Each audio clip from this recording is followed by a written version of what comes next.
pasada naman, kaya apektado naman yung biyahe ng tricycle. Kaya dito tayo ngayon sa malapit sa Vista Mall area. Titingnan natin yung kalagayan ng ating highway kung may bumibiyahe pa rin ngayon na jeep. Kasi mula kaninang umaga hanggang ngayon wala pa. Silipin natin ngayon. Ayan yung kalagayan ng ating highway dito. Kung mapapansin nyo walang jeep, no? Yan. Mayroon jeep pero pang ilan-ilan lang. May mga bus, ganoon din. Pang ilan-ilan din bus na bumibiyahe. Saka hindi naman gaano na stranded yung ibang mga pasero kasi yung mga estudyante nga na nag-aral sa bandang Maynila, online sila ngayon. Kaya hindi gaano na stranded sila. Sa bahay lang sila ngayon. Ang may pasok lang ang malapitan dito sa sa Las Piñas na eskwelahan. Hindi na masyadong mamamasahe, pwedeng lakarin na may pasok sila. Ayan, may bus. Ayan, may bus. Ayan. Saka may mga SUV din na pumapasada. Yan, may jeep din. Pero kaunti lang jeep na yan. Ilang piraso na yan simula pa kanyang umaga. Kaya kung bandang Manila ka nag-aaral, talagang may hirapan ka magsakay.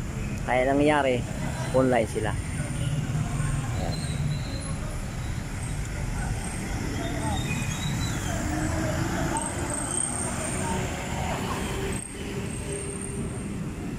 Ayan, labasan na ng ibang mga estudyante. Tulad ng STI, di malapit na dito dito mismo sa Las Piñas. Pwede mo lakad mga estudyante. Pero kung mga nag-aaral STI ng bandang Maynila pa nag-aaral sa Las Piñas, talagang hindi sila talaga makakapasok. Hello, may hirap ang sasakyan. Yan, may bus na mga dumaan. Simula kaninang umaga, pangilan lang talaga yung mga jeep na pumapasada. Ang bus medyo marami-rami.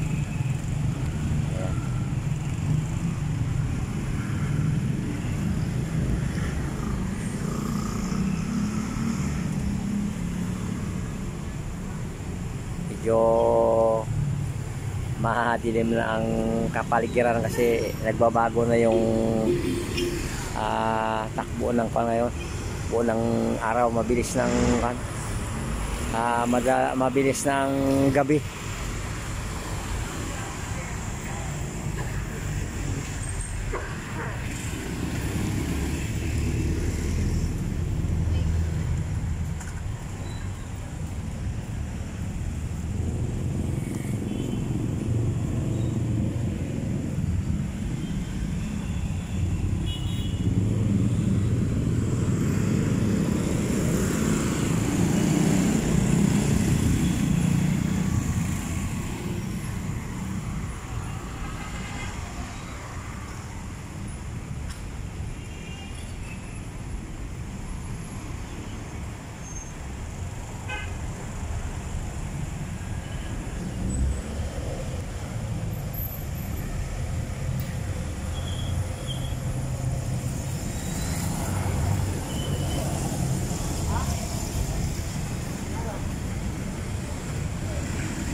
Ayun, dahil paggabi na, sunod-sunod na yung mga jeep na pumapasada.